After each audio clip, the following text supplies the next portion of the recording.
It's the George Plaster Show. 30 years of the best sports talk in Middle Tennessee. Featuring Tennessee Sports Hall of Famer Watson Brown.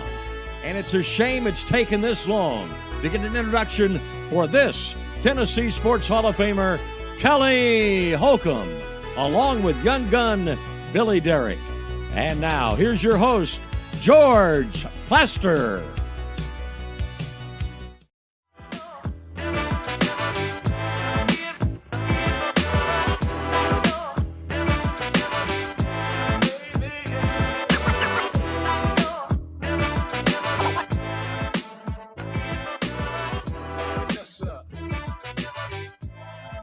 Hello again, everybody. Welcome in. It's a beautiful Tuesday in Nashville, and at least for the next couple of days, it's going to do nothing but get better.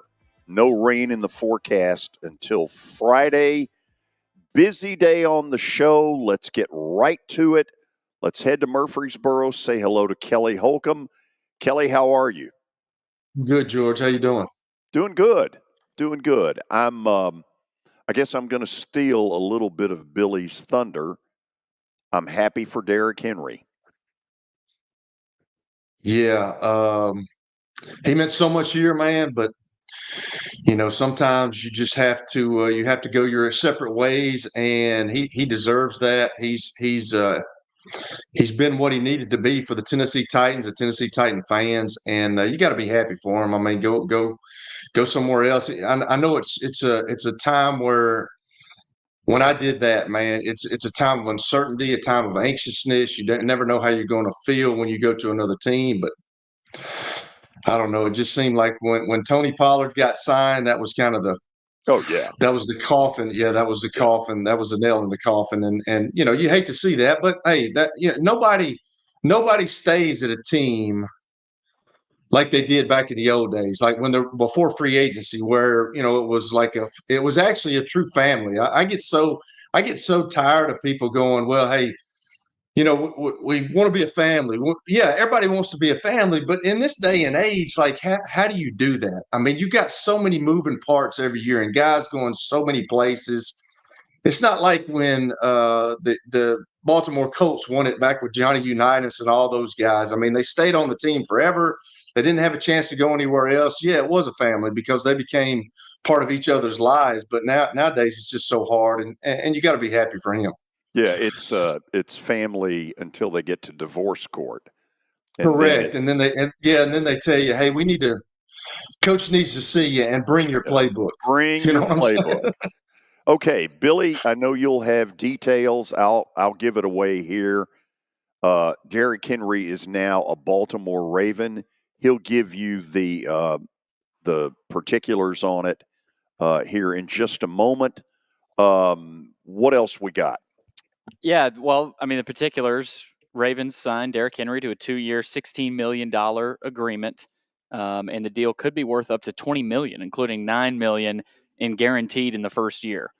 So not a ton of money. I mean, it's good money still, but it's not what we might have expected maybe a few years back or even 4 or 5 years ago with running backs, especially with what Derrick Henry was originally paid by the Titans because of collusion. Oh, wow. Going there, are you? No, but those are the particulars with Derrick Henry. And before we get to other NFL news, I want to kick it off with a March Madness scoreboard update brought to you by Lori Barnette Leland. Visit her at mortgageladyusa.com. Again, that's mortgageladyusa.com. And because of all the teams in the ACC, they get started on Tuesday every year this week for conference championship weekend. They keep expanding. They'll start in February and end in April. Yeah. But the Irish, Notre Dame in action against Georgia Tech. They lead by 10 at the half, 45-35. That is in the ACC tournament. Also in the A10, George Washington currently leads LaSalle 22-17 late in the first half there. George Washington, of course, the father of our country. Yes. Had to add that in there. Also in the Big 12 tournament, Cincinnati up early on West Virginia, struggling West Virginia team. Ooh. Same record as Vandy, actually.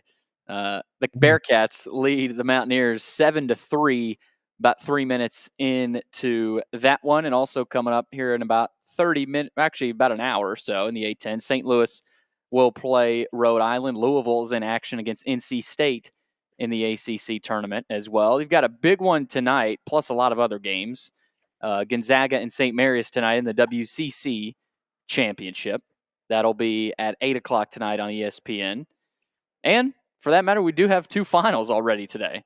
Fordham beats Davidson 71-63 in the A-10 championship, or tournament, rather. And then UCF has beaten Oklahoma State earlier today, 77-62 in the Big 12. So that's what we've got today. Last night, Samford beat ETSU for the SoCon title. Yes, they did. Bucky McMillan, congrats to them. Martin Newton, I saw a picture of them hugging. I think it was an emotional Martin Newton after the game. Yeah. So, and that was a battle. I mean, I watched a lot of that. ETSU was in that game, but Samford ends up winning it, and they will be in the tournament. So, congrats to the Bulldogs. Hope ETSU gets some consideration for some legitimate postseason.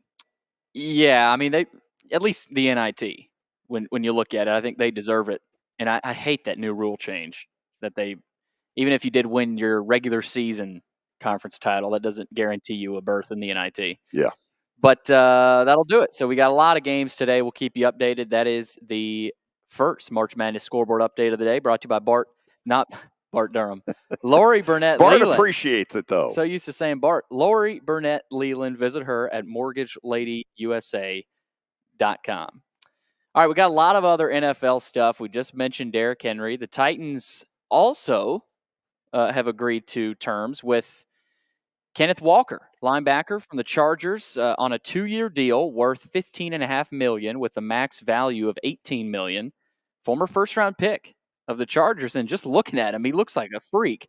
But apparently, he hadn't played particularly well with the Chargers, so we'll see where he fits. Kind of a replacement for Azeez Al-Shaair at that outside linebacker spot. So the Titans did pick up a linebacker.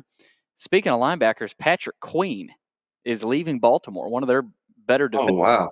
He is headed to Pittsburgh on a 3-year, $41 million deal. A lot of money for there. Well, you do two things. In theory, you get better, and you weaken a division. Baltimore. Yeah. That's correct. Yeah. Baltimore, all of a sudden, they picked up Russell Wilson. Now you get Patrick Queen, and they're Pittsburgh. Pittsburgh, you mean. my bad. Yeah. Pittsburgh, all of a sudden, you could say, are at the top of maybe the winners list here in the offseason, at least so far. But yeah, he's one of the better inside linebackers in the league. So we'll see what happens there up in Pittsburgh with that. Also, another trade. The Texans are trading for Bengals running back Joe Mixon. So Joe Mixon, as we know, I mean, helped them get to the Super Bowl with Joe Burrow, and he's going to be a Houston Texan now. And the Texans actually sent Devin Singletary over to the Giants after Saquon Barkley left for Philly, as we talked about yesterday. So a lot of movements here with the running backs, a lot of switching around. So Joe Mixon will be headed to Houston, another great running back for the Texans, for the Titans to have to deal with. Also, this is not a player piece here, but former Jaguars employee Amit Patel has been sentenced to prison for fraud. I think we brought this up originally, but no charges had been official yet, but he has pleaded guilty to stealing $22 million from the team, and he was sentenced to 6.5 years in prison today. Well, that's a deterrent. Yeah. He made a statement. I stand before you embarrassed, shamed, and disappointed by my actions. I can never truly convey how sorry I am to everyone affected by my actions. So tough situation there down in How many years, Billy, did it take him to fraudulently get that money? Does it say? Man, that's a good question. I don't know. He admitted to stealing $22 million over 3.5 years. So over 3.5 years as the overseer of the team's virtual credit card program, and he transferred approximately $20 million to FanDuel and $1 million to DraftKings. So what do you know? Betting is involved. So he was investing their money Yeah, and so to speak. Yeah, he also transferred $600,000 to Apple and more than $40,000 to Amazon and Best Buy. This is crazy. I hope he did better than listen to Plaster Bet of the Day. A year ago, he might have done fairly well with it. So far this year, not so much. Not so much. Not so much. We back, are on a winning streak. Yes. Thank you. Back to some player news, though. The Cleveland Browns have agreed to a contract with Jameis Winston. So Winston back on the move. I think that's a pretty good deal. I mean, he's going to back up Deshaun Watson. And Winston, I mean, he hasn't lit the world on fire, but you could have a worse backup, I'd say. So, Kelly, tomorrow, first of all, Terry McCormick will join us for most of the 2 o'clock hour to sort of bat all this stuff around. Are you surprised the Titans have not gone after a Jacoby Brissett or a Case Keenum or a really Tyrod Taylor, an established backup to bring in? Yeah, I mean, you could say that, George, but I think too, with Brian Callahan right now, I mean, they may be leaning towards. I wouldn't think that. I don't.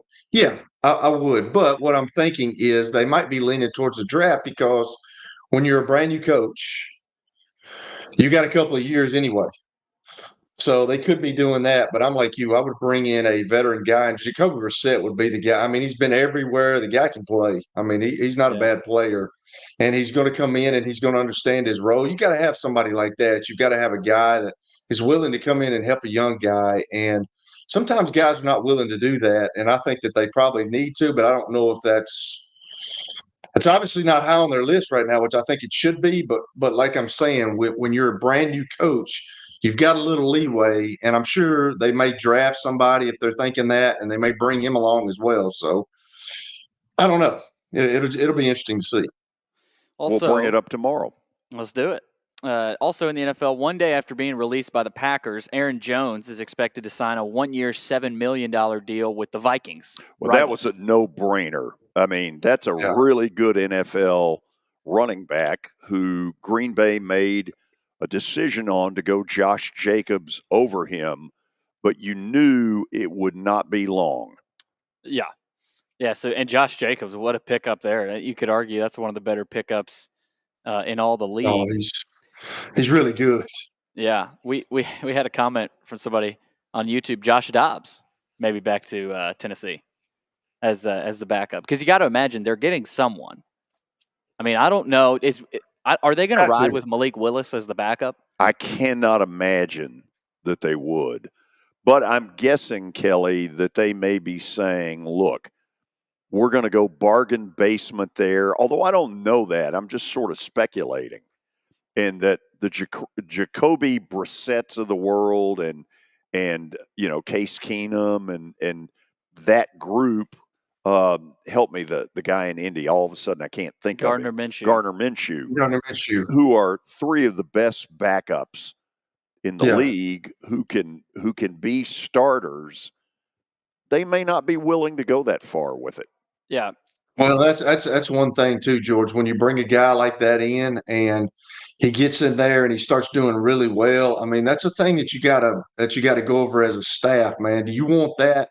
Because I had that a couple of times, and I'm sure that was something that people said. Well, I mean, I went to Cleveland and then I became the starter, and then I went to Buffalo and became the starter. Well, do you really want somebody coming in there and threatening the starter that you think could be your franchise guy? So you don't want to have a split locker room. And sometimes that happens, man. I mean, I wasn't that way. I wanted to help. I obviously wanted to play, and I was competitive. But sometimes that does happen, and that does come into question about some guys like that. Like, are they threatening our guy? And hopefully that's not the case, but we'll see. Well, one more piece here on the backup quarterbacks. The Jets have agreed to terms with Tyrod Taylor, which, I mean, he's been a pretty solid backup for a lot of different teams. And I think they learned their lesson. Be prepared for a backup for Aaron Rodgers as opposed to riding with Zach Wilson. And knock on wood that they don't need him. Yeah. Yeah. Did Zach Wilson go anywhere? Has he been? Has anybody picked him up? I don't think yet. Yeah, I haven't seen anything on him yet. That'll be interesting. Because, who knows? The Vikings signed Sam Darnold as their backup on a 1-year deal. You got to imagine, does Zach Wilson get one of those 1-year deals, to a team? Oh, absolutely. I think that's where it's going. And I think, me personally, think Zach Wilson has got talent. He showed I just it. don't know. I just don't know if his confidence is totally gone. Like, he would be a good guy to come in here. I don't think that he's been in the limelight. He got in that New York deal, and he understands just how tough it is. And maybe he could be a guy that you come in here. I don't know. He needs a new opportunity somewhere, but I worry about the guy's confidence, man, because I think he's really, really low right now. And oh gosh, that's tough. Yeah, that's tough to get out of. Okay, after the break, we'll go to Knoxville. Tony Basilio will join us, and he has no idea where I'm starting, but I'm starting in his backyard of Philly. I'll tell you what I mean by that when we come back. Please stick around. It was the most horrible experience that any mother could ever go through. I knew that I needed to get help. My friend, she immediately said, "You need to call Bart Durham." And you guys were there within an hour. You guys are like family for us. Yeah, sure is nice to connect with the people that you're doing your best to help.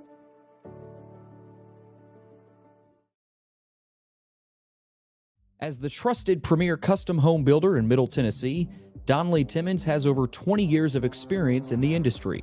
Whether you're looking to build your dream home or renovate your current home, their team will ensure that every client and every remodel is unique, luxurious, and completed on time within budget. Founders Dustin Timmons and Joey Donnelly have over 25 years of construction experience in the Nashville area.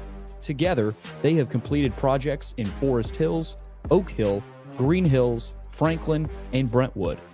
Dustin and Joey believe that communication is the most important aspect of all construction projects. Therefore, they personally manage each project themselves and are involved in job site activities on a daily basis. Their commitment to quality and integrity has earned them an outstanding reputation among their clients. Contact them to set an appointment for a free consultation or to view some of their completed projects. Give them a call at 615-456-7983 or log on to DonnellyTimmons.com. I'm Watson Brown. I'm Kelly Holcomb. I'm Billy Derrick. We're the George Plaster Show. We've been Nashville's best sports talk for the last 30 years. And you know what? We still are. Catch us live weekdays from 2 to 4 p.m. Central Time in Nashville on YouTube, Twitter, and Facebook. Also, the podcast version is available on Spotify and Apple Podcasts.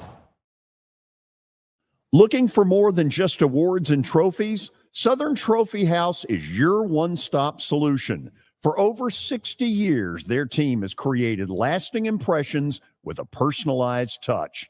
From embroidery to screen-printed apparel to corporate awards, signs, and name badges, they have everything you need to keep your brand shining bright. With their knowledgeable customer service team, you can relax as they create, produce, pack, and ship merchandise and awards on time and on budget. That includes etched crystal awards, custom-cut acrylic name badges, embroidered Richardson ball caps, banners, screen-printed T-shirts, laser-engraved Yeti cups, and knives. Recognize your hard-working team from Southern Trophy House, where they do their best to help you recognize your best. Located at 2705 Nolensville Pike in Nashville, give them a holler, 615-256-7295. Visit southerntrophy.com. Southern Trophy House, for all your personalization and recognition needs.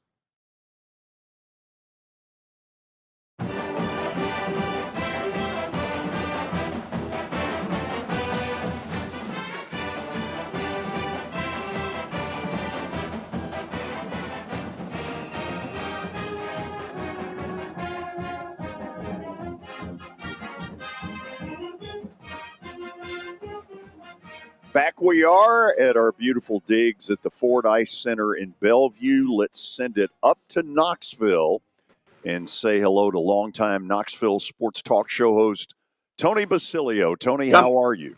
Got my game face on today, Bobby Knight. It's tournament time. Got my game You face ready, on. dog? You ready, dog?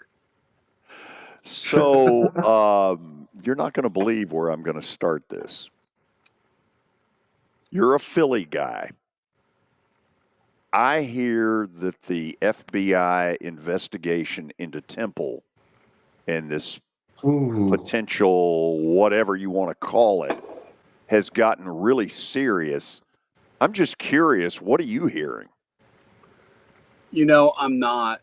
I like the third string quarterback, that kid whose name nobody's ever heard from down at Vanderbilt, who claimed that he was approached by the Italian mob. And see, Kelly, I think that's what George is trying to do here. He's trying to do the back door with the Temple thing because he knows I'm from there. But really what he wants to know is, do I know anything about the Italian mob trying to fix football games through Vanderbilt? Look, here's the deal, guys.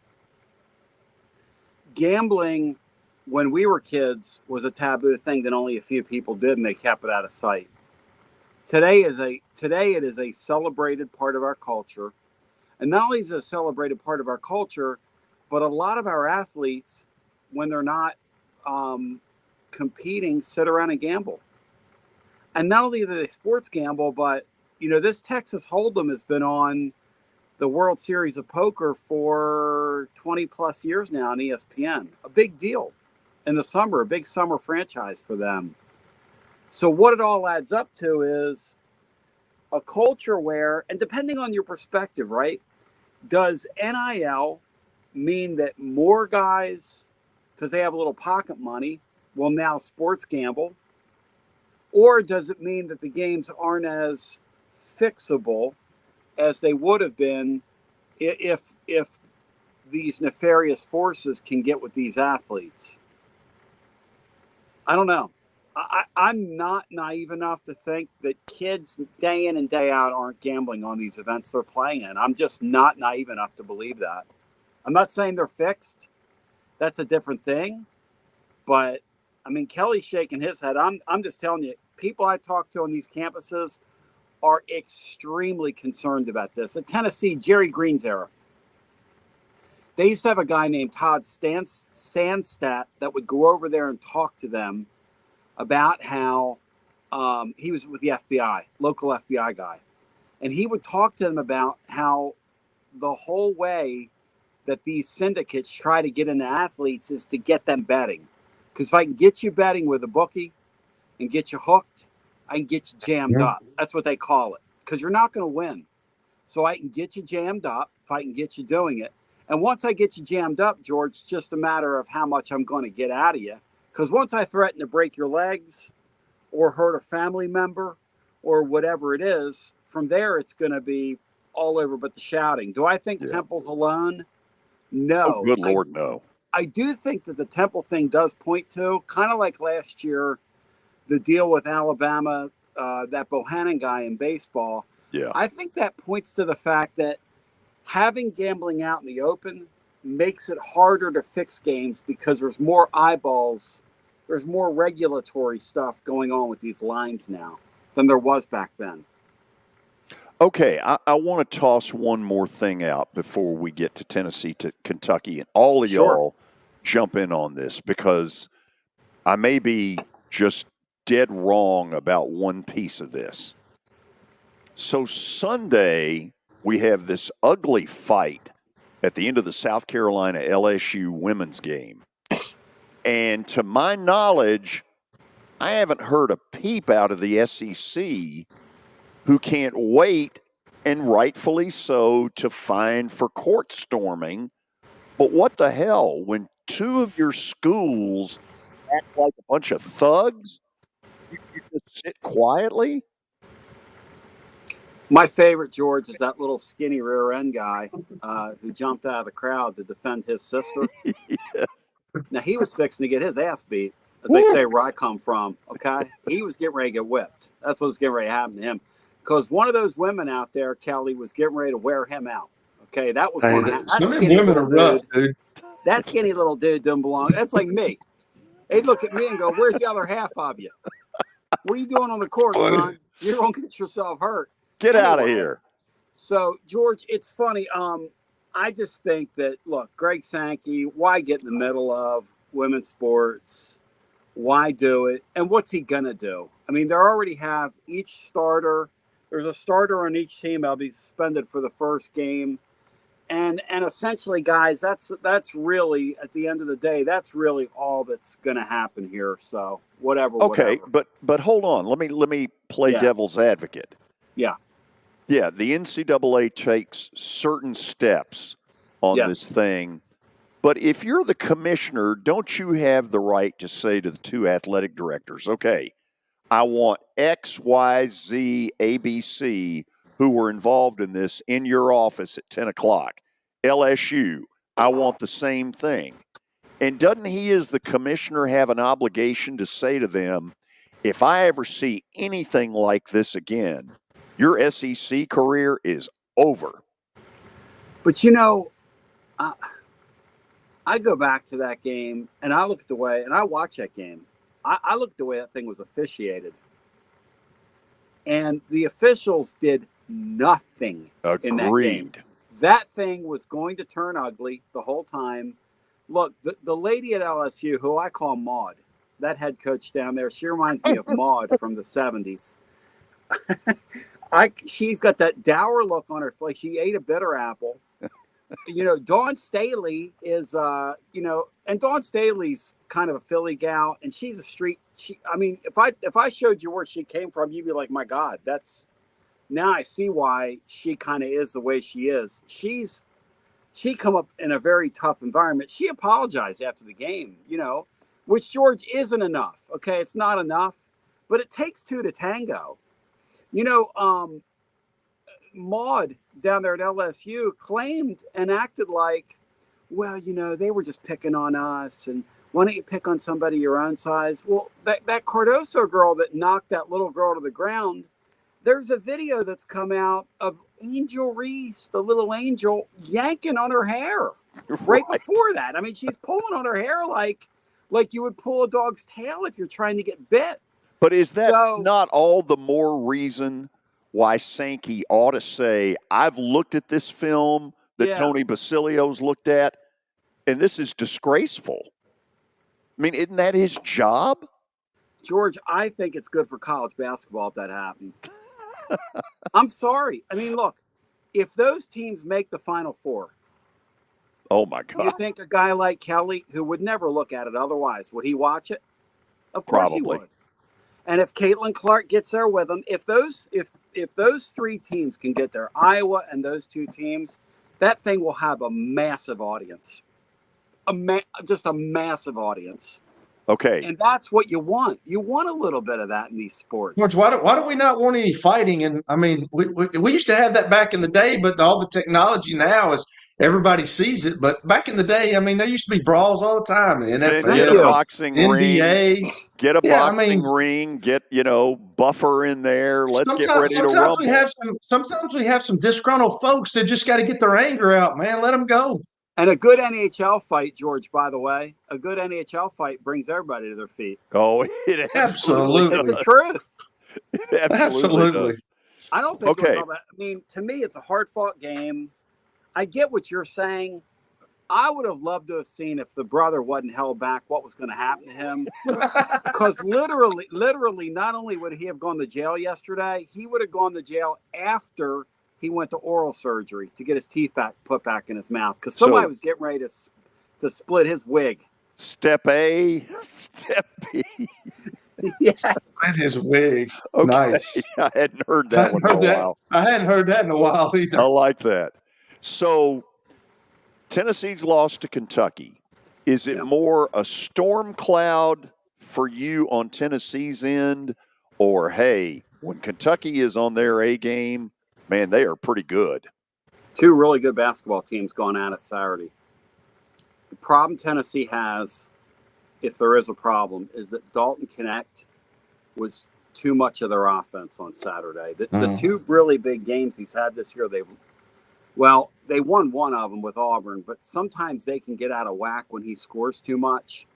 Kentucky's 3 guards, when they get it going, and that Shepherd guy Saturday was unreal. He was unreal. The 2 best shooters of the ball I saw live were Chris Lofton.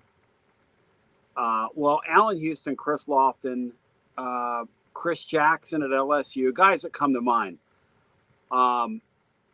J.J. Redick at Duke, I saw him live. I put that guy right in there. I put that Shepherd guy right in that class. Now, Dalton Connect's a great scorer, and he's a great athlete, and he's a go over and dunk the ball in your face guy. And he took an NBA late May, early June playoff beating in that game. They were throwing him on the ground. He would drive to the lane. They were taking liberties on him, which, hey, I mean, it's part of the game. And if the officials aren't going to, if they're going to let a lot of that stuff go, which they did around the basket, then by all means, do it. It's part of the deal.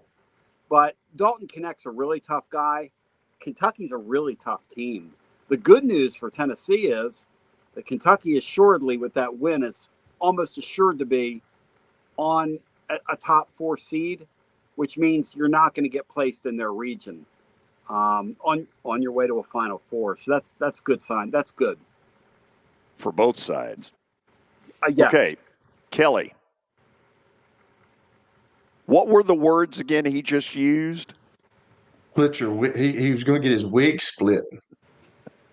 I hadn't heard that in a while, man. That seemed like back in the 80s, man. I love it. Hey, what do you think straight out of Philly? Tony, what let's go back to Philly, man. What do you think about Saquon? How much juice he have? It's a lot of money for a running back. The Eagles are doing a thing right now where they're trying to surround Jalen Hurts with so many weapons that he can't fail. And man, I saw some warning signs with him last year. No offense to him. And then afterwards, stories come out about how, he didn't handle the success of the year before well, and he didn't handle the fame well, and the big raise, and he was on the rubber chicken circuit, this, that, and the other. He just didn't look very good to me last year. And they had a really good offense around him. And now Jason Kelsey has retired. But Saquon Barkley, there's no question that he's extremely talented. And it's fun up there because I was listening to talk radio last night, both New York and Philadelphia. And those New York people are very, very upset that somebody would sign with the Eagles. And the Eagle fans are laughing because they feel like they stole a guy from the Giants. I just wonder if the Eagles overpaid for him. It looks like running backs in this open market are making more money than they have in recent years, but the cap is also expanding. The NFL is just a monster, guy. It's an absolute monster, guys. It's just crazy. Okay, put Kelly back on. Kelly. What? It's a miracle. Collusion's over. Running backs aren't going to get paid like they used to get paid. It's just not going to happen anymore. But $12 million a year. This one did. That's pretty good. That's what I'm saying. I mean, I get that. Hey, that is a lot of money. And for what he did for the New York Giants, I don't understand. Like, they gave Daniel Jones all that money when they should have given some of it to Saquon because he was kind of their offense. So, running backs are not the same as when I was there, when Adrian Peterson, when I was with him as a rookie, man, that guy's unbelievable. When I was with Marshall Faulk is one of them dudes that he was the smartest guy I've ever played with. He could run it. And he was the best route runner, and he understood defenses. There's a lot of guys that don't understand zone and man. When you start option route running with him, he was the best I'd ever seen. Unbelievable. Marshall Faulk was a freak. I remember him in college, guys. He was, he was unreal. So much fun. The Marshall Faulk days were so much fun. I know. Now, he didn't quite look like Eddie George, when he was getting his uniform on. Now, I was with Eddie George the other night, man. Right. What a monstrosity of a human being. And George is over there. Oh, absolutely. He still looks like he can play. Now, he had double knee replacement surgery, so that's not looking too well. But we had a banquet the other night, and George was over there. I'm sure – I don't know what he said, but, Eddie looked at me. I know Eddie, but Eddie looked at me, and I'm sure George was talking garbage like he always does. I asked if I could borrow some muscles. Nice. Yeah. You know, those guys, the running back deal, it is interesting, though, that early on, it looks like, I'm not going to say the pendulum swung, because you're never going to see those guys taken at the top of drafts. No. Although Saquon Barkley was, which is interesting. And it didn't work out for the Giants. It worked out for 1 year. But you knew last year was kind of fool's gold for them when they got into the playoffs 2 seasons ago. You knew that they were, I mean, they went against the Eagles in the playoffs, and they were literally no comp at all. I mean, they didn't belong on the same field. So the Giants, the Eagles division, that whole division is a total wreck. Whereas the Titans division, man, in like 18 months, that entire division, these guys have transformed that division. Every team has life. The Titans are having a hell of an offseason, a great offseason so far. That's what happens when you got all that money in cap space. You can go out and buy everybody. Well, that's what happened. Hey, let me ask you this: does I think UT, don't they have a double bye? They do. They get coming up for that. They have to wait till Friday, and they get the winner of Mississippi State and LSU, and then the following day they're going to probably have to play Auburn if they get by one of those teams. Who's Kentucky's two, Billy? Ole Miss and A&M. Thank you, George, for not asking me that. By the way, say hello to my future employer. Your future Tony. Did you send him a cassette or a DVD? That's my main man right there. Every time I watch that commercial for the show leading into May, I see something different from Billy. And today, that the way he looked at that camera and the angle, and then the preceding segment with you guys. I mean, the guy's a blossoming star. I'm not going to lie. Yeah. Just trying to be like he keeps that same opening segment on for 3 months. I mean, we need to speed him up a little bit. So you're gonna if he does get employed by you, Tony, you're gonna have to kick him in the rear end to get him going a little bit. He's got to get out of the bunk by 12. You know what I'm saying? I love that young guy. I think he's got a tremendous future. I know, and Billy, despite what George says about you on here, George thinks the world of you, man, off the air. Because when we were together at that hockey game, George looked at me after the second period and he said, "You're not really going to steal my guy away, are you? You're really not going to do that, are you?" It kind of came out of nowhere. I don't know. Checks in the mail. Oh, that's beautiful. So talking about that double bye, does it really matter at this point? Does that bother you? Does it really matter? I mean, I think the SEC, if you get a championship in the SEC, they've already won the conference championship. But if they win the tournament championship, does that really matter? Because they've got their eyes set for something else. I think. But the issue here is Tennessee and North Carolina. Tennessee's a little bit ahead of them. They say Arizona's also in the picture.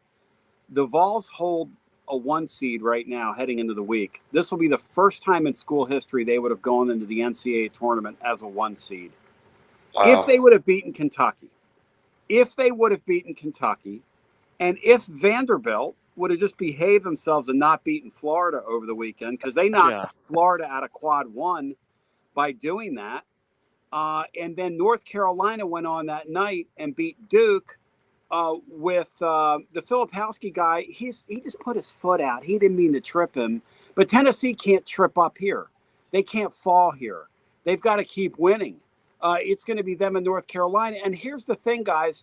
Tennessee, when it comes to the computers and everything that you can measure, is superior to North Carolina. But you and I both know when they get behind closed doors and this thing gets political, and you're Tennessee basketball, and you've never been to a Final Four, and you're fighting Tobacco Road, you can't give them a reason to put North Carolina in there. So all of a sudden, this tournament's significant to Tennessee. It really is. Yeah. So you think if they lose the first game in the tournament, they will not be a number 1 seed? Depends on what North Carolina and Arizona do. But look, they've done enough to be a 1 seed, but the door is just open enough that I think they've got to get to the finals at least on Sunday. It looks like now, if you want to knock out any of the arguments, because, and I'm just going off the people I talk to who I respect, that are kind of in that space. I don't have the bandwidth to sit there and fool around and, think about all that stuff. But the eggheads, like we had Jerry Palm on us for the yesterday, and I was asking about the process, and this guy was nerding out. I mean, to high heaven. It was unreal. I'm just trying to follow along. Well, my last deal is give us a little football update, man. What's going on in Rocky Top with football, man? I mean, we got some new transfers. What's happening with Coach Heupel? Anything? It's getting ready to get real, and Uh-oh. they love practice is getting ready to begin, and they love this team coming out of the winter. We'll see. It's a big spring for several guys, and there are guys on that roster that have been kind of hiding in plain sight that could have futures, that have opportunities here. So Friday, noon Nashville time over to 2:15 Nashville time. Yeah. So you'll do post game. How can people hear you? Not that they would necessarily want to avoid us on Friday, although I would recommend it. Thank you. Yes. How would they hear you? Yeah, tclub.team. And then if they just want to go back and listen, like after the Kentucky game, we did 3 hours and 15 minutes. And so you would say, Tony, why do you look like you do? Well, the other day I hosted a watch party with one of our partners, Corner 16, and we had about 250 to 300 people at a watch party, which is like, George, when you have an event like that with all your listeners and you want to go table to table, you feel like you just hosted a cocktail party. A cocktail party, a wedding reception, however you want to put that. It's tiring enough. And then I came back here and did a 3-hour post-game show afterwards. And then Saturday night, I literally looked like I had died. I mean, I was fried.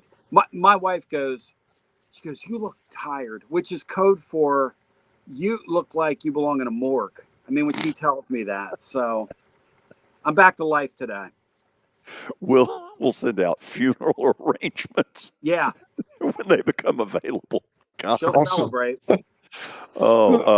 Billy, any before we leave, I mean, this is your one last shot. To maybe Tuscaloosa.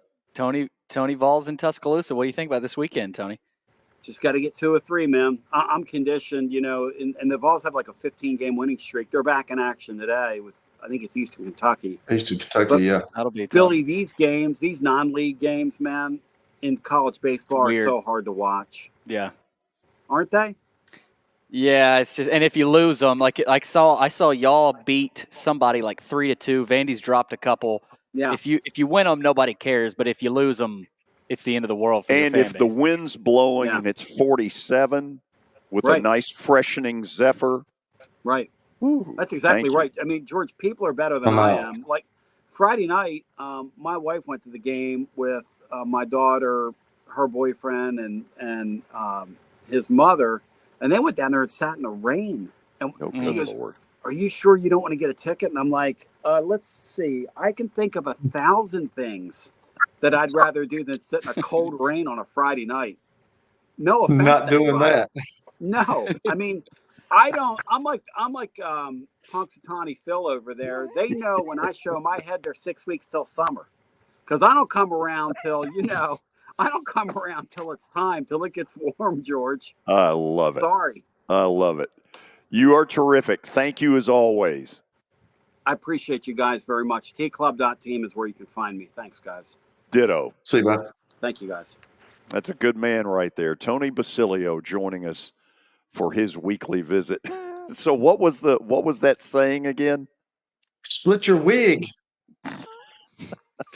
It's going to split your wig, which I hadn't heard that in a while, man. He brought some old memories back. Like, I remember when that was popular. I'm going to split your wig, man. You don't shut your mouth. I'm like, wow. We will go to the break, and then we will take a question you asked, which I thought was very good, and expound on it. Expound? Okay. Yeah, I've got to go to the word wealth and find out what the hell that means. We're back after this. Hit After Hit has become the baseball store in Tennessee. They have over 1,000 different models of gloves and over 1,500 wood bats. They also have several Iron Mike pitching machines as well as a Hit Tracks machine. If they don't have it, you probably don't need it.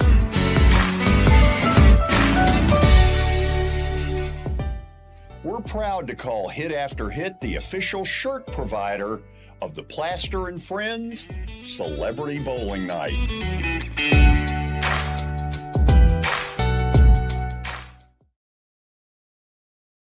Forget the fact that Sir Speedy Music City is owned by my BGA classmate James Warren.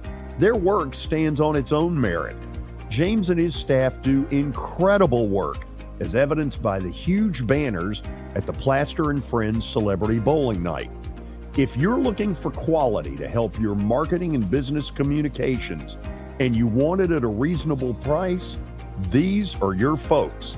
Call them at 615-832-9511 or go to print at sirspeedymusiccity.com.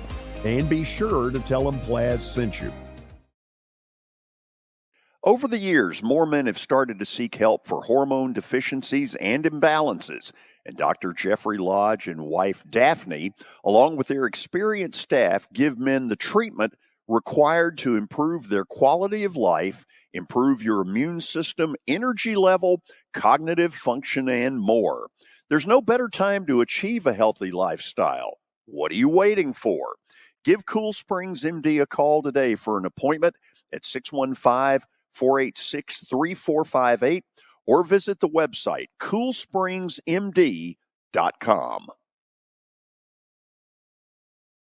For over 35 years, Wilson Bank & Trust has been committed to providing customized banking solutions to help individuals, families, and businesses in Tennessee achieve their goals. As your full-service community bank, we are proud to offer loans with competitive rates, local decision-making, and fast, friendly service from our experienced lenders. No matter where you are on your financial journey, Wilson Bank & Trust is ready to help you take the next step. Visit your nearest Wilson Bank & Trust office or online at wilsonbank.com to get started today. Member FDIC, Equal Housing Lender.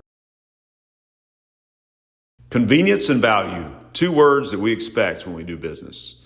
Our goal at JHA Company is to deliver just that, both to our school partners and to our customers. Whether you're purchasing photos, yearbooks, class jewelry, letter jackets, school spirit wear, or senior graduation products, we strive to make the experience easy, convenient, and cost-effective. Find out more at jhacompany.com or call 615-867-6345 for more information. JHA, one source, one company.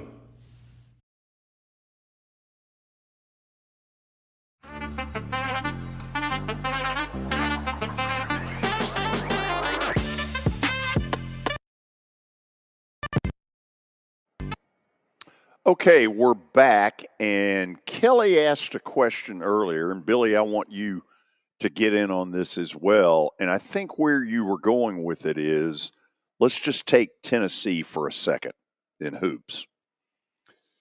We know if they win the tournament, there's a real likelihood that they'll be a 1 seed. All right. On the other hand, if they lose on Friday and they get the 2 extra days of rest, they'll end up being a 2 seed. Is it possible that the second scenario is better than the first?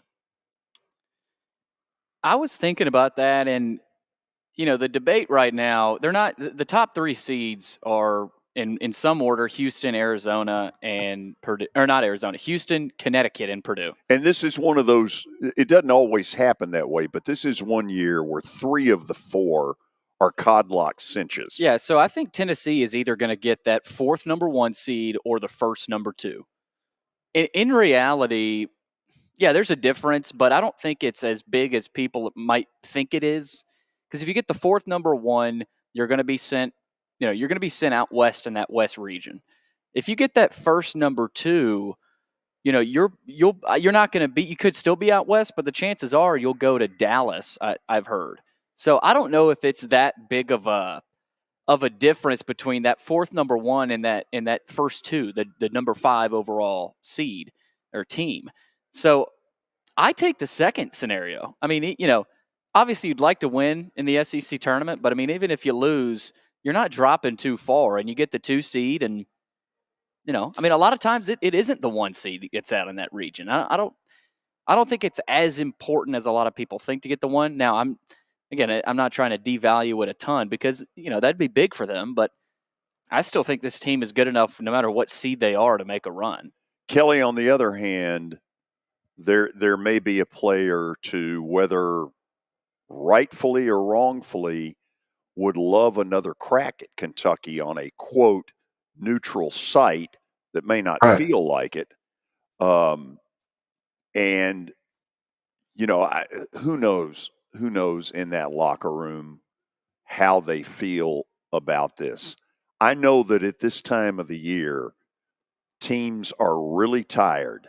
And in particular, if you had to play 4 games in 4 days, losing early, to me, would be almost a victory. I wonder at this point, given that 3 of the 1 seeds are done, they are lock, stock, and barrel: Houston, UConn, and Purdue in some order. Yeah. Probably not that order. But I do wonder what some people's mindsets are going into this. See, the reason I asked the question is we all, you and I both, we go back to when we were growing up or whatever. I can remember, like I said last week, sitting in Fayetteville City Junior High, and the guy, our PE teacher, having the SEC tournament on and watching Whip Sanderson do his thing, and all these coaches, Hugh Durham's, all those guys do their thing. Their deal was to win the SEC. And I know that's a huge thing. He won Tennessee has won the regular season SEC deal. They're going to get a ring, just like Dalton Connect was showing. They're going to get them a ring. But now when you get to the SEC tournament, I mean, do you still have that motivation to go do that? Because now you've won the SEC regular season. Now your sights are set on something else. I don't know how you value that as a coach anymore. Like back in the day, those old coaches wanted to win the SEC, and then if they went far in the tournament, yeah, that was a plus. But nowadays, it seems like the whole thing is winning a national championship. So there's a fine line there that you got to, that's why I asked the question. It's interesting to me to hear what y'all say about it, what Tony says about it, maybe what Taylor will say about it, because I just don't think the SEC tournament is considered like it used to be, because these other teams have something else to look forward to. Well, it's a money grab. It's part of that whole pot of money that gets doled out in May to all of the SEC schools. That's part of it, is the ticket sales and the TV revenue and the signage and all that stuff is part of what goes into the distribution to the various schools at the end. I just wonder, first of all, you're never going to get anybody to say it publicly. But behind closed doors, if that were to happen, and you might have the same thing at Kentucky, where if it got beat early, they would privately say, well, you know what? We're going to make lemonade out of lemons. Let's take these 2 days and get our legs under us. Yeah, you've seen it in all 3 major sports, especially in the SEC, whether it's an Alabama team that loses to Georgia, for example, in the SEC title and then beats them in the national title. They still know that there's more out there for them even after the conference title. In baseball, the SEC baseball tournament, a lot of teams don't care if they go out early. There's been 0-2 exits, for a lot of teams. Vandy, Mississippi State, they go on to win the national title. Right. And so I think it's the same in basketball. And John Calipari said it after the Kentucky win over Tennessee. He said, look, you guys know what tournament I think is more important, and everyone thinks is more important. I mean, it's so – look, you want to win it. It's not like these teams are going in there lackadaisical and saying, man, well, let's just get some rest. We don't care. But it's not the demoralization. I mean, your season's over. Demoralization, not demoralization. That's not a word. I'm not sure the second one is. Demoralization? Demoralizing?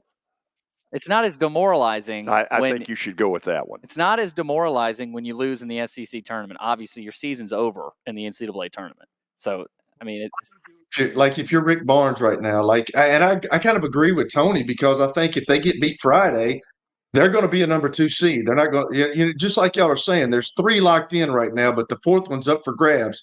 It's Arizona, it's North Carolina, it's at UT.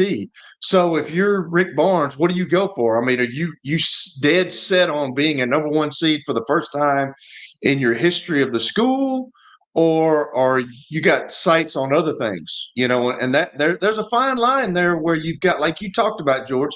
You might have a player that might need a little bit more rest, and if you lose Friday, then that's not going to bother you because, hey, I'm at least going to get a couple of days. But then you look at it the other way of saying, hold on, we got late breaking news. Thank you, Don. Demoralization. Not demoralization. Demoralization is certainly not. No. Well, I mean, no. Educational I show. I thought you went to BGA, George. Barely. There's just a fine line in all that, and where do you go as a coach? Because Rick Barnes has a team that he can win it all because he's got a kid from Northern Colorado that came in here that's the outright unanimous SEC Player of the Year. So there's something to be said about that, and I don't.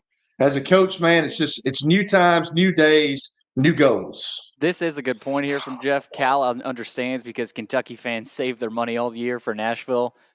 I think there's some truth to that, but even still.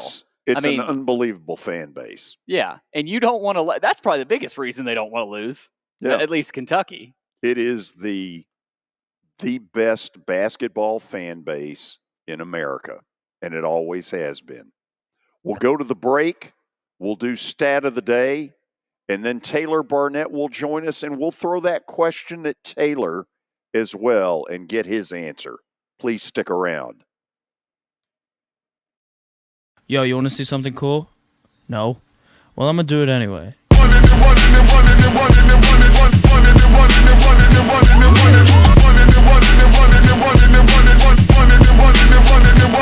into the scene! No, nobody can do it like me! Zoop house plate with the kick cuisine! I was the blacktop king! 360s in my green machine! I was a kid and I was breaking down doors! Listening to Tribe, now we on a world tour!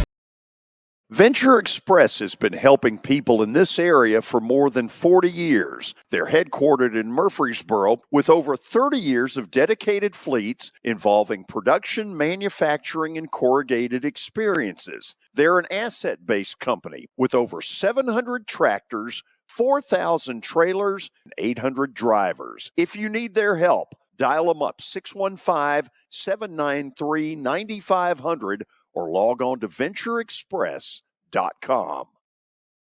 Star Physical Therapy was established in 1997 with one great mission: to serve. If you're hurting, don't wait to receive physical therapy. You don't need a referral to see their physical therapist, and early morning and evening appointments are available.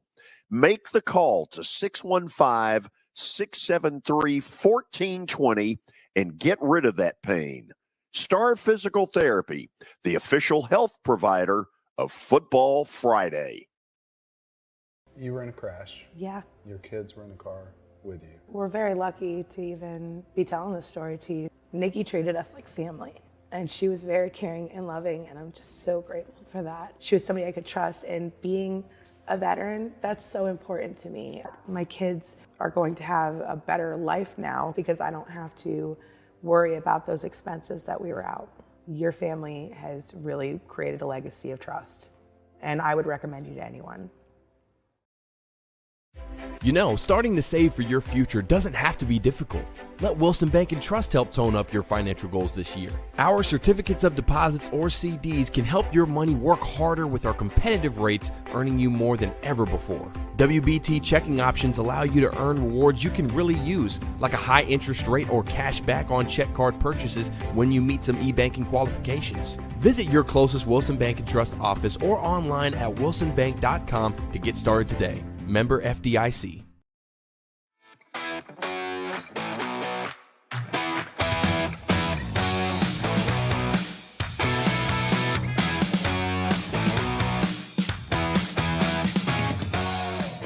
Top of the hour on a Tuesday. We're talking college hoops with Taylor Barnette coming up. But first, stat of the day brought to you by John English, Antique Sports and Cards. You can find them out in Shelbyville. They're open during the week, Tuesday through Friday, noon to 5, and Saturdays, 10 a.m. to 5. Give them a call, 931-492-4304. All right, I think we got a good one today. The Ravens have signed Derrick Henry, continuing the Ravens to Titans pipeline. Who are 5 other noteworthy players who played for both the Titans and the Ravens? Okay, Kelly, we know that 2 of them are Derek Mason and Steve McNair.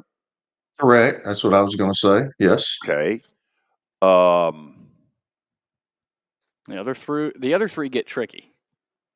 Yeah, but y'all would know them. Kelly, go ahead. I think one of them was a DB. Was he not, Billy? Are you thinking Samari Roll? Correct. Okay, let's go with that as a third. That's 3 of the 5. Samari Roll. Yep. So we're 60% on this. Gosh, the other 2 are going to kill me. Because I probably know both of them. Are they easy names to remember, Billy, or not really? Yeah, I mean, they're pretty easy. Okay, put them up there. Okay, Michael Orr and Michael Marcus Orr. Douglas. I had forgotten Michael Orr. Yeah, I had too. The movie fame. I didn't even know that either Wow. until I figured this stat out. Good question. He couldn't have been there long with the Titans. Because that was after the Ravens, right? Okay, before we bring Taylor on, let's do another March Madness scoreboard update. Lori Barnette Leland brings us another March Madness scoreboard update. You can visit her at mortgageladyyusa.com. Again, that's mortgageladyyusa.com. We got a couple of finals to report from earlier today. In the A10 tournament, Fordham beat Davidson. Tough year for Davidson. They finished below 500, a team that usually is in the NCAA tournament. They lose to Fordham, who is also not a very good team, 71-63. And then in the Big 12 tournament, first game of the day there, 77-62 win for UCF over Oklahoma State, who's had a pretty good year in the Big 12 so far in a really good conference. And then we've got some going on right now, a good one late right now. Notre Dame is down by 1 against Georgia Tech. Yellow Jackets lead the Irish 80-79, just over 2 minutes to play. So we'll keep track of that one. And then also second game of the day in the A10, LaSalle leads George Washington 45-43, just under 8 to play there. And then at the half, West Virginia leads Cincinnati 38-36. And that is your March Madness scoreboard update brought to you by Lori Barnette Leland, mortgageladyyusa.com. Okay, we welcome all of you into the 3 o'clock hour from the Ford Ice Center in Bellevue. Let's head to Chattanooga, where our Taylor Barnette is standing by. It doesn't look like we've got quite the dress code. Another meeting. Hey, repping Ellsworth Systems. We're down here for a work meeting in Chattanooga, so I had to find a local coffee shop here, Goodman Coffee, and I'm glad to be on. Are they excited that you're on a show? No one here knows and no one cares. Okay. So you may have heard where we were going earlier. This is one of those years where 3 of the 4 1 seeds are codlock cinches. We got a Houston, we've got a Purdue, and suddenly I can't think of the third, which is UConn. Thank you. UConn. 3 of the 4 are in. So we've got the 4th number 1 between Tennessee, Arizona, and North Carolina. So if you're being pragmatic, honest, whatever, would Tennessee be better off losing Friday, getting 2 extra days of rest, and going in as a 2 seed, as opposed to what we would think would be a 3-day war, maybe a final with Kentucky, where it takes a lot out of you, and boom, now you go as a 1 seed? Yeah, that's a good question. You know, at this point in the year, I just don't think that getting a couple of extra days of rest really makes that big of a difference. You know, it's like you've been playing already 30-some games. And when you get to that NCAA tournament, there's so much adrenaline, so much excitement. The couple days of rest, I don't think makes a huge difference. I think Tennessee could very well be a 1 seed. I think that, they want to win an SEC championship. I think that's a goal of theirs, obviously. And I think that if you do that, there's so much momentum going to the NCAA tournament. I think if they do that, they deserve a 1 seed. Depending on, if North Carolina wins the ACC tournament, there's a good argument there. They've had a heck of a year. So I don't know. The 2 days of rest thing for me, I think they'd rather win a championship, keep the train rolling. Okay, Kentucky gives us another one of these, show everything kind of games that has you say, if you could put 6 of those together, you could be a national champion. Do you believe that? I do. I mean, they are so talented and play so fast, have so many offensive possessions. They can really shoot. And I keep waiting for like Antonio Reeves to like have an off night. I mean, he is really good. And these other guys that aren't as mature, he kind of carries them offensively. But then you have Reed Shepherd who scores 27, and Rob Dillingham can go for 30 any night. Then Justin Edwards is playing really confident. They've got these bigs inside that block shots and protect the rim. I think if they stay hot, they make shots, play confident, play together, I really do think that they could go all the way. Okay, you ready to play what we see the big networks play, and that is put a team's resume up there, and then you and I bat it back and forth? The shocking thing is Taylor and I did this last night, and we both agreed on all 4, which is very rare. So let's start in the left corner with Rick Pitino. Neither one of us think they ought to be in. I will say that if he'll wear that Colonel Sanders suit, I might reconsider. Hey, that one seems to get the job done, doesn't it? What is it about them that mentally is holding you and I back? I mean, listen, I think they're going to play really well down the stretch. I think they're going to make a run in the Big East tournament that ultimately will get them in. And I think that the turnaround, there was so much drama. I think in one sense, that's what that maybe holds me back a little bit, is like there's been so much noise. And I think that they lost a lot of games that they shouldn't have lost. And if other teams are going to be penalized for that, I think they should be too. I mean, a 3-9 versus quad 1, 76 strengths of schedule. They've lost 12 games. And I think like 9 or 10 of those are in the Big East. I mean, it's a tough, brutal league that beats each other up. I don't know. I think they went on like a 5-game losing streak there that was really tough for them. But they've bounced back. So they've made a case for themselves and very well could go on a run this tournament. And me and you could change our answers in the next few days. Okay, so let's take the whole quad 1 issue, because it seems like quad 1 is an excuse for a committee to use it against a team when it is easy to use it against a team. But then when it's A&M and you're like, damn, they're 5-6 against quad 1. Well, too bad, because they don't feel like a quad 1. So how much does the committee use quad 1?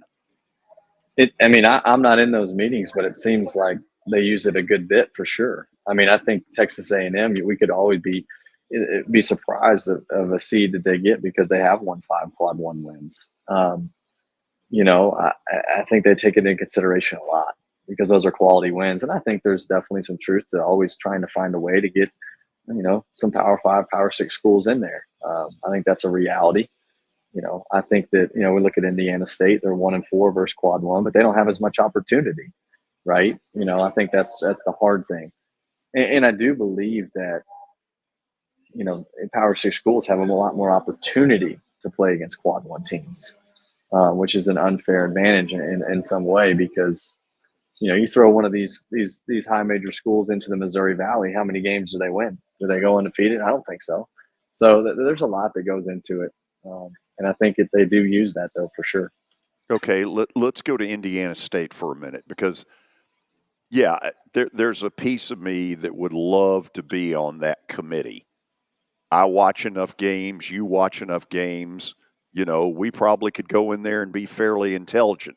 My eye test of Indiana State, because I've seen them about 5 different times now, tells me that I'm not giving up the fight on that team without them at least going to Dayton. Anything less than that for me is I can't go there. That's an NCAA team to my eye test, and yet because they have the name Indiana State, and you're right, nobody plays, so they've only got 5-1 quad opportunities. I'm not going out of that room without them being in Dayton.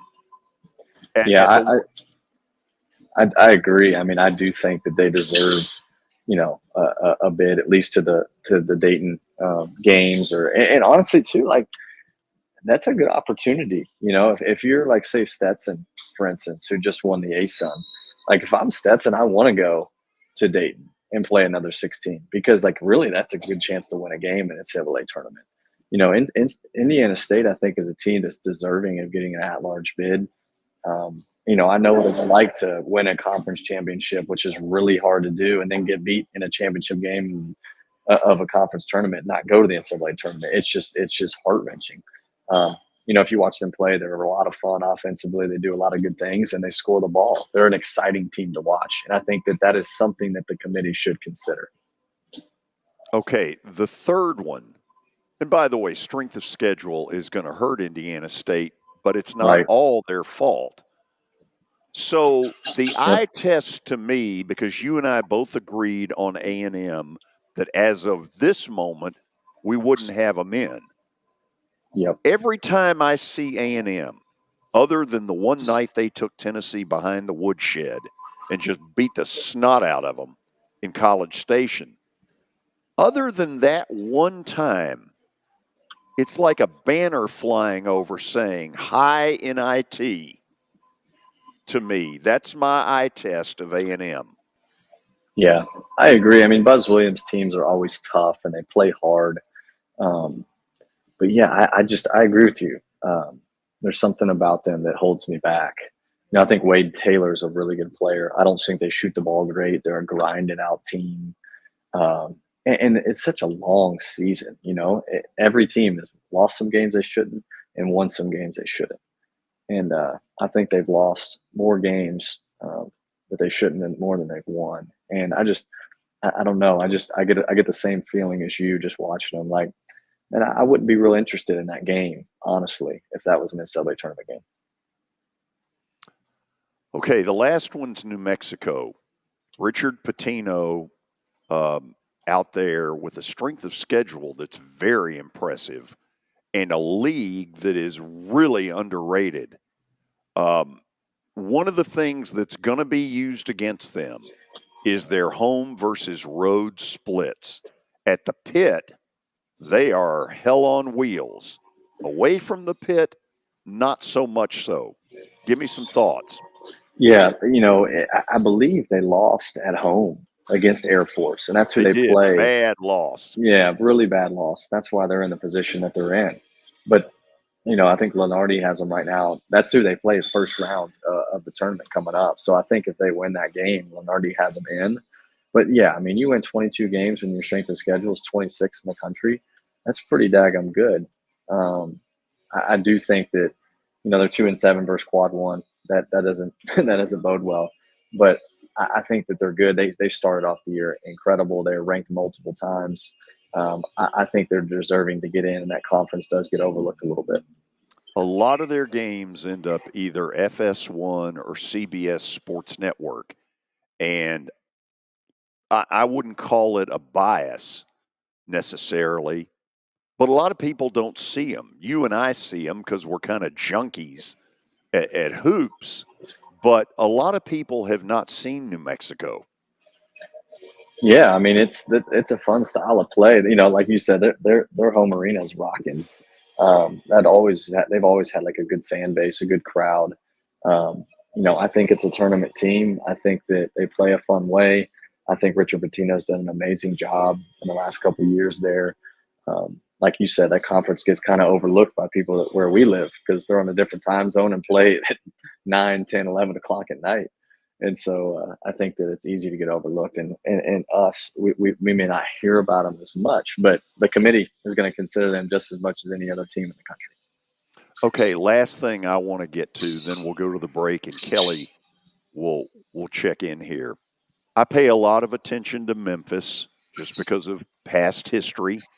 What I see from them is very athletic. I don't think they're particularly well coached.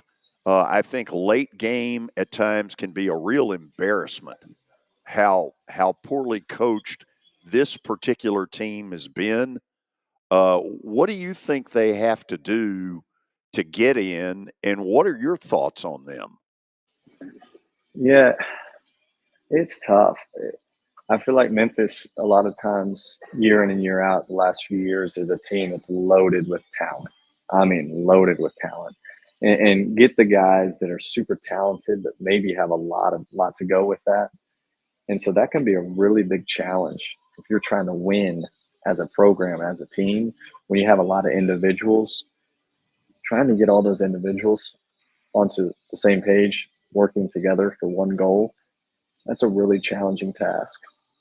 I think that they got to win a couple games in this tournament, maybe make it to the finals, because they've had such a roller coaster year.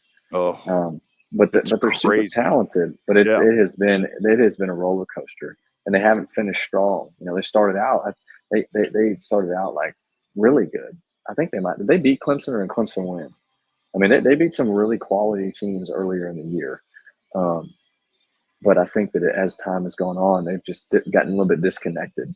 And this is the time you want to be the most connected. So that's discouraging to see. I've been disappointed in Quinn Early. I thought when they got him that he would really stabilize things, and I don't think he has. It's interesting. You are on such an unbelievable Alabama team, and you transfer and you go to Memphis.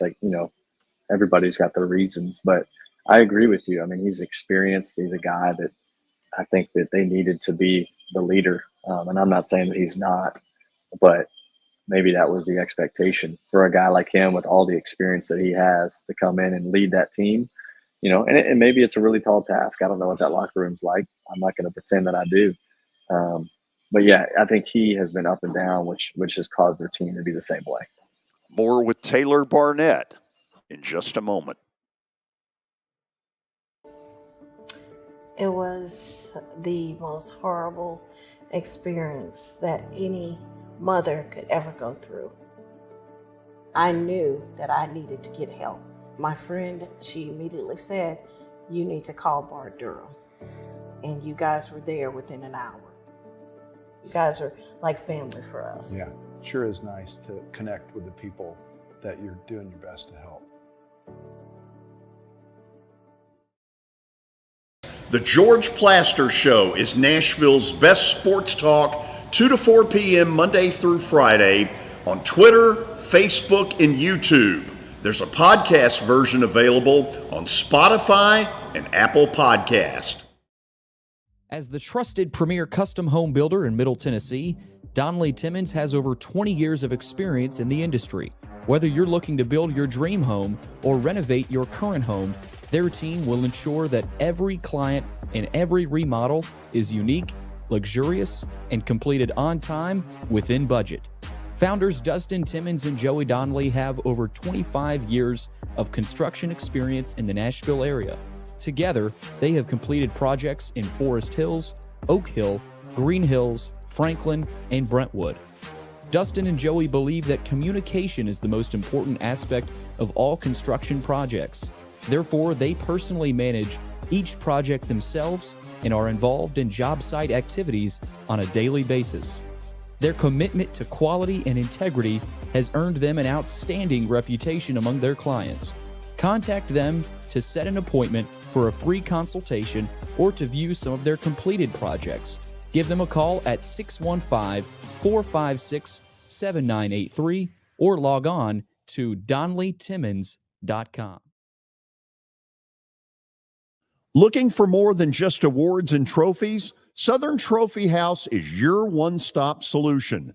For over 60 years, their team has created lasting impressions with a personalized touch. From embroidery to screen-printed apparel to corporate awards, signs, and name badges, they have everything you need to keep your brand shining bright. With their knowledgeable customer service team, you can relax as they create, produce, pack, and ship merchandise and awards on time and on budget. That includes etched crystal awards, custom-cut acrylic name badges, embroidered Richardson ball caps, banners, screen-printed T-shirts, laser-engraved Yeti cups, and knives. Recognize your hard-working team from Southern Trophy House, where they do their best to help you recognize your best. Located at 2705 Nolensville Pike in Nashville, give them a holler, 615-256-7295. Visit southerntrophy.com. Southern Trophy House, for all your personalization and recognition needs.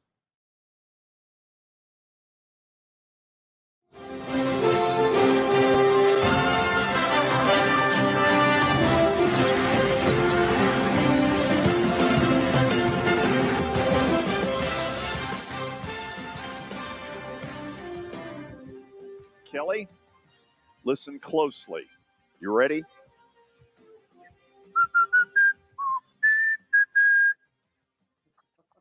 Oh, yeah. It's that time of year. George, I just want to say this. Taylor's in Chattanooga. He's on a business meeting. Yeah. He might not want to stay on for 2 segments with us. You know what I'm saying? If you got to go, Taylor, are you good? First of all, I checked that out with him last night. That's what. Oh, you did? Okay. Okay. Okay. That's what a producer does.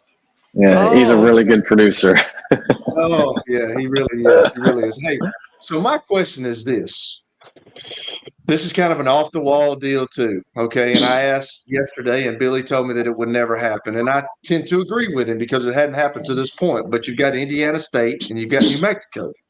And they've had a really good year, but if they don't win their conference tournament championship, then, you know, they've got a chance of not going. Maybe Indiana State might get an at-large bid. But my whole deal was Kermit Davis years ago had a really good middle team that was 25 and something or 26 and 8 or something like that.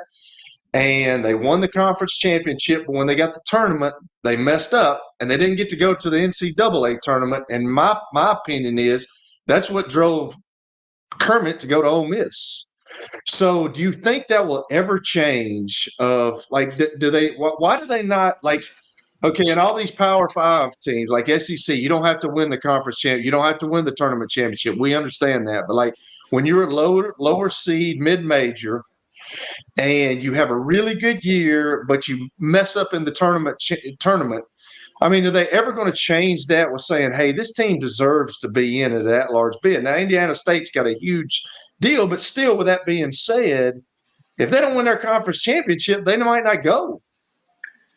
Yeah, it's tough. I was having a conversation with somebody about this a couple of days ago. It almost feels like, how the Ivy League used to do it, where the regular season champion goes to the NCAA tournament, because that really is the best team. To me, that's a harder thing to do, is to play 18, 20 games and win your conference regular season. Totally because to me, that's the best team in the conference. I don't think that will ever happen. I think it takes away from the March Madness, right? It takes away from the 7th seed going to the finals and getting hot and winning, and there's a top 10 play buzzer beater, right? So I don't think that will ever happen. But I do hear you. It is tough. I mean, the 3 out of the 4 years at Belmont, we won the conference regular season, and those 3 years we got upset in the OVC tournament and didn't go. In 2015, Murray State was ranked in the top 25, had won like 30 games. Great team. We upset them in the championship, and they won the regular season. And we went, and they went to the NIT. So it really is tough. I mean, it doesn't matter.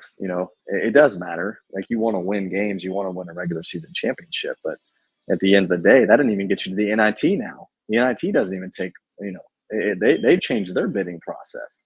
So it really is. It's tough. It's tricky. It's such small margins to win those conference championships. I totally agree with you on that because I think there should be some merit to winning the conference. It's much harder than doing that in the tournament. So that begs my other question is I was reading the other day that there's 64 teams, then you got that deal and where there's actually 68 teams and then they play in the play-in games. But they were talking about expanding the 64 team field to 72. What's your thoughts on that? And then would that help some of these teams that win conference championships in smaller divisions and they mess up in the tournament? Would that help them maybe get in? Yeah, there's it's like you're opening Pandora's box. If you did 68, Yeah. oh, now we're thinking about 62. Well, then when do you go to 76? Or 72 and 76 and 80? It's like how far do you take it? I mean, there could be some fun in Indiana State's conference champion. There's 4 teams that qualify for that. If there's an Indiana State that's got a net ranking of top 40 and get upset in their conference championship, but they won the regular season, maybe there's space for those types of teams in another first 4. I don't know. I just think it's going to become the same argument. Is who gets in? Is it just going to be another 4 Power 6 schools? I don't know. I guess that's up to the committee. So I don't know. I could see him expanding and then expanding again just to make it bigger and bigger and bigger, but who knows? So, Taylor, let me butt in on that. Wouldn't you feel better if you're going to expand to 72, which at some point they're gonna, that 2 of those 4 extra slots, and I don't know how you word this exactly, go to an Indiana State type? Because you and I both know if the roles had been reversed and Drake had lost to Indiana State in the final, I've seen Drake enough. That's an NCAA team with a great player in Tucker DeVries. Yeah, I mean, I agree. I would love to see, something like that. I don't know how because there could be 4 or 5 or 6 or 7 of those teams, right? So I don't know how you choose them out of the 2. That'd be tough. But I think it would be interesting. I do to give Indiana State just like a break would be nice versus them waiting all week to figure out if they're going to get an at-large bid or not. And quite frankly, there's a ton of games that are going on today and tomorrow that if certain teams win, it's going to be hard for them to get in. And I think that's just a tough situation to be in. And you're right. I mean, Drake is a phenomenal team. I think they were up 19 in that game, and Indiana State came back, took the lead at one point, and Drake still pulled it out. But I think both of those teams are really good, deserve to be in the tournament. Georgia, am I good? Yeah. Okay. So you guys were talking. You guys were talking about Kentucky. Is there another team that's going to be in the NCAA tournament that can actually win the whole thing and lose in the first round? Because I think that's what you get with Kentucky. I mean, and it may be because of their younger guys. They're so inconsistent sometimes, but they go up to Knoxville and beat one of the better teams in the country. After UT went to their place, they just seem like a team that's so up and down right now, and they could win the whole thing, but they could lose in the first round. Yeah. This is a wild card for you, but it's not really a wild card. But because I feel like this is what Tom Izzo does, but I'm going to say Michigan State. I think that they have so much experience. They have their whole team back. They really had a year that was kind of up and down, but this is exactly what he does. And I think that they're a team, because they've done this before, they could lose in the first round or end up in the Final Four. Because they have the talent. They have the experience. I mean, they could just get hot. I mean, seriously, they have their whole roster back. I think that's a team that I would not want to play. And Georgia's holding up Creighton. You think Creighton could lose in the first round? They could. They're not hitting shots. See, that's the thing. Anybody could. Yeah, that's right. Yeah. Alabama. If they're not hitting shots, I mean, yeah, because they're a shooting team. It's like Iowa. If you go cold, you're probably going to lose. Yeah, no doubt. I think the teams that you got to be careful with is can they defend? And that's what scares me about Kentucky. In Ken Palm, they're ranked 94th in defensive efficiency. That's not very good for Kentucky. I would say that's probably their lowest ranking on defense on Ken Palm in the last 8-9 years. So that's what's scary, is that you play against a team, you maybe go cold for a little bit, but all of a sudden you're not getting stops either. And then you're down 10, then you're down 12, and you're down 15, and maybe you never come back. I think the teams that aren't as good defensively, that are higher ranked, that's where you got to watch out. So with these last three teams that we think that might get the number 1 seed, UT, North Carolina, Arizona, I'm sure you've done this, and I'm not putting anything that you haven't seen, but like give me a scouting report on North Carolina and Arizona, because I hadn't seen Arizona. I've seen North Carolina, some obviously being on the East Coast. I haven't seen Arizona. I've seen UT a bunch, but give us something that people may not have seen Arizona or North Carolina play much. Yeah, that's a good point. North Carolina is really impressive. I got to give Hubert Davis a ton of credit. I mean, he's been awesome, and they're so experienced. RJ Davis has played like a player of the year. I mean, Cormac Ryan, transfer from Notre Dame, can really shoot. He's had some huge games. Harrison Ingram, transfer, has been awesome. He has been such a good player for them. And our man Armando Baycoat is, I don't know, he's in like his 9th year at North Carolina, and it has like 5,000 rebounds. I mean, they're so good defensively too. I mean, they're just impressive. RJ Davis, he pushes the pace. I think he's really, really good. He'll be first team All ACC, if not Player of the Year. And with Arizona, they have really good guard play. Caleb Love, ironically, a transfer from North Carolina. They've got Kylan Boswell, and they've got size as well. They've got shooting. They play fast. Both teams play fast. I'm impressed with Arizona and Tommy Lloyd's job that he's done there. I think that both teams could go really deep. I think that would be a great game if they were to play each other at some point, really fast paced. But out of those two teams, I like North Carolina a lot. I think they're experienced. I think they play together. I think they have all the pieces to the puzzle. So let me go off the beaten path and bring in a little equity here, because we never talk about this on the show. But what's your thoughts on Caitlin Clark? Oh, she's incredible. I mean, she sells out every arena that she goes into. She's the sole reason for that. I mean, it's what she's done, breaking the scoring record. Making logo threes. I mean, it's unbelievable. It's really fun. I'm happy for her and that Iowa program. But I think she's incredible. It's amazing. And this is my last thing. This is more of a statement, Taylor, because we've kept up with Lipscomb and Belmont and all that.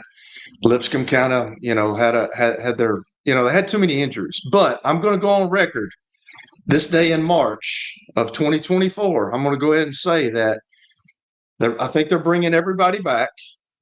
Next year they will win the ASUN, and I think the girls have a shot to win the ASUN next year as well. Uh-oh. Mark it down. Yeah, mark it down. Billy, I don't know.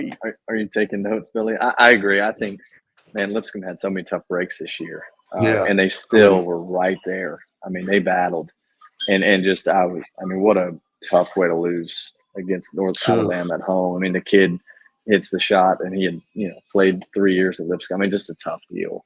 But if I know those guys, they're resilient, and I agree with you. I think that if everybody comes back, they got a great. They'll be the favorite. The pressure will be on them. Absolutely. Yeah, absolutely. Taylor, I want to go back real quick to what you're talking about with Caitlin Clark. Feels like the women's game almost has more star power than the men's game. With Caitlin Clark, Angel Reese, Kim Mulkey, Don Staley, the coaches, Juju Watkins at USC, and would you agree there that maybe the women's game in terms of stars is almost even more intriguing than the men's side of it? Yeah, I mean, I don't think there's any athlete in college right now that's got more stardom than Caitlin Clark. Angel Reese is a close second to her in women's college basketball, but I think Caitlin Clark is she's a household name. What she's done, and Don Staley, having an undefeated season. There was like a little scuffle the other night. There's definitely some buzz and some attention. I think that Caitlin Clark is the number one driver of that, and I think she's the most popular college athlete there is right now. That was no little scuffle. Yeah. Some people on that court acted like thugs. I mean, just to be perfectly honest about it. And I don't understand. I'm probably going to get on the soapbox. Where's the commissioner? Why has he gone quiet? I mean, that shouldn't be tolerated. Because he wants to win another national championship for the SEC. That's why. And he's not going to suspend any of those girls. I'm not asking him to suspend them. I'm asking that they get sent to the principal's office and told that this better not ever happen again. The behavior, Angel Reese, if that's okay, I better. You better zip it. I better stop that. Yeah. That was better. Did you guys Looks see? like Taylor just got in the sun field over there. Yeah, I don't know what just happened. Did you guys? By the way, I get the feeling nobody agrees with me on this. I'm not the commissioner, so I think you need to have a good cat fight every now and then. I mean, what's wrong with it, George? That answer of Taylor's, what a little slapping, a little grabbing hair, a little cat fight. There's nothing wrong with it. Let's go. What a cop-out that was. I'm not the commissioner. No one thought you were. Did y'all see at the celebration that on stage there were only like 6 South Carolina players up there? They were all in the locker room. Yeah. Taylor, it was wonderful having you on. Maybe someday you'll be a commissioner. If that happens, please remember us little people. Yeah, exactly. I'll be calling you for advice. I'll carry your coffee. If you need me to carry your coffee, I'll carry your coffee, Taylor. Thanks, man. There you go. I'm not carrying anything. That's fine.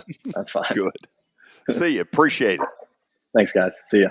Okay, after the break, a final March Madness scoreboard update. We'll see if we've got a winner in that Georgia Tech Notre Dame game. And we'll have Plaster bet on the day. Kelly, I'm on a roll. You are on a roll. You won last night. That's about time. Stay tuned. Hit After Hit has become the baseball store in Tennessee. They have over 1,000 different models of gloves and over 1,500 wood bats. They also have several Iron Mike pitching machines as well as a Hit Tracks machine. If they don't have it, you probably don't need it.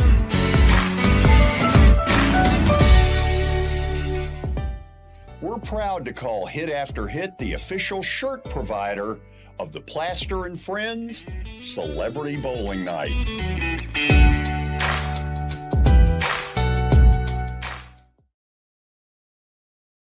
For over 35 years, Wilson Bank & Trust has been committed to providing customized banking solutions to help individuals, families, and businesses in Tennessee achieve their goals. As your full-service community bank, we are proud to offer loans with competitive rates, local decision-making, and fast, friendly service from our experienced lenders. No matter where you are on your financial journey, Wilson Bank & Trust is ready to help you take the next step. Visit your nearest Wilson Bank & Trust office or online at wilsonbank.com to get started today. Member FDIC, Equal Housing Lender. Over the years, more men have started to seek help for hormone deficiencies and imbalances, and Dr. Jeffrey Lodge and wife Daphne, along with their experienced staff, give men the treatment required to improve their quality of life, improve your immune system, energy level, cognitive function, and more. There's no better time to achieve a healthy lifestyle. What are you waiting for? Give Cool Springs MD a call today for an appointment at 615-486-3458 or visit the website coolspringsmd.com. Yo, you want to see something cool? No? Well, I'm going to do it anyway. Step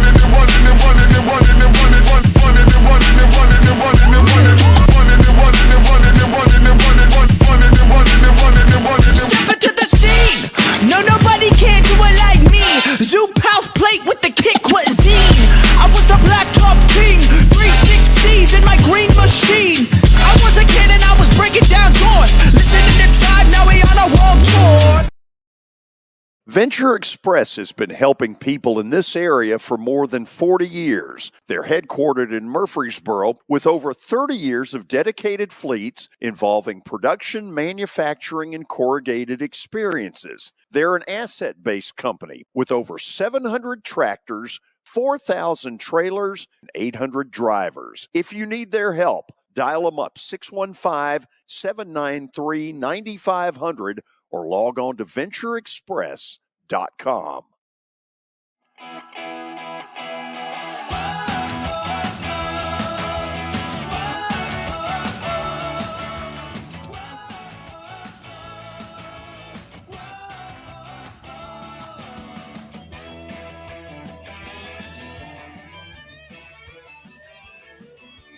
It's time for one final March Madness scoreboard update. It's brought to you by Lori Barnette Leland. You can visit her at mortgageladyusa.com. That's mortgageladyusa.com. We do have a final. The Irish pull it out, and they beat Georgia Tech 84-80. So they move on. They'll face Wake Forest tomorrow at about 1:30. So they have to win 14 games to win it. Yeah, they've. I think what is it? 5 in 5 days? I think it's 5. It's gotta be Tuesday. God. Yeah. When did? How so. many did Felton? Was it Ray? What was his name at Georgia? Was it? Is it was Oh, name Dennis Ray? Felton. Dennis Felton. When was that 5 and 5? That was no. I thought that was so. or You're 4. talking about when the tornado hit. Yeah, because that had to be at least 4 in 4 days. I'll tell you what. When the tornado hit, I saw it all. We were at the Marriott Marquis, and I was up on about the 40th floor, and I looked out the window, and that scared me. Even watching that, did you? I guess you saw the feature on SEC Network. Oh yeah. Just watching that was kind of Yeah. eerie. So Notre Going Dame home wins. the next day was a little eerie. I bet, especially when you go there for the SEC tournament, then there's a tornado. They beat. Gosh. I know Kentucky was one of them. Was Mississippi State one? Or I don't know. They had to win 3 times in like 36 hours. Yeah. Just in 08. Man, that's a tournament I'll never forget. Also in the A10 tournament, LaSalle beats George Washington 61-60. So they are moving on. Also earlier today, Fordham, not Furman, Fordham beats Davidson 71-63 in overtime. UCF beats Oklahoma State in the Big 12 tournament 77-62. Right now, 8 minutes left. Got another tight one. West Virginia up by 4 on Cincinnati, 68-64. And then we are underway between Louisville and NC State. God, hell, the mighty 2 teams that have won national titles. By the way, Louisville is going to make a coaching change at the end of the year. Kenny Payne out. Are they really? Yep. They sure are. Yeah, some people in town that wish that was the case for their team. Anyway, Louisville still up by 1 by NC State. And then tonight got a big one, Gonzaga and St. Mary's. So, which is where we are going for Plaster Bet of the Day. Okay. Nice. Bart Durham injury law brings us bet of the day. Best in the business. Give them a call, 615-242-9000, or log on to bartdurham.com. Here's what happened last night. Gonzaga beat San Francisco by 12, I want to say, and got the win. So all of a sudden, 4 in a row. Yep. We're on the move. All and right. Guess where we're going tonight, Kelly? You just said Gonzaga. Darn tootin' I am. Let me explain why. I think that St. Mary's has a ton of mental baggage going into this game. When do they ever beat Gonzaga when it really matters? Yeah. Over the last 10, 12 years, those wins are few and far between. They thought they were going to get one a week and a half ago, and Gonzaga beat the hell out of them. Just took them behind the woodshed at St. Mary's in a game that had been really built up. ESPN had it as a big feature game, and it was no contest. So now they play for whatever conference this is, their title. WCC. Thank you. Yeah. I didn't know if it was WBA or WBC. WKMOX. Yeah. But my point to this is I just don't believe that St. Mary's walks into this game tonight with the same level of confidence Gonzaga does. I think Gonzaga is going to win. I think they're going to cover. George, is this a situation right now with the year that Gonzaga's had? They've had some big wins, but they've also had some tough losses. If they don't win this game, will they be left out of the NCAA tournament? No, not anymore. They're in.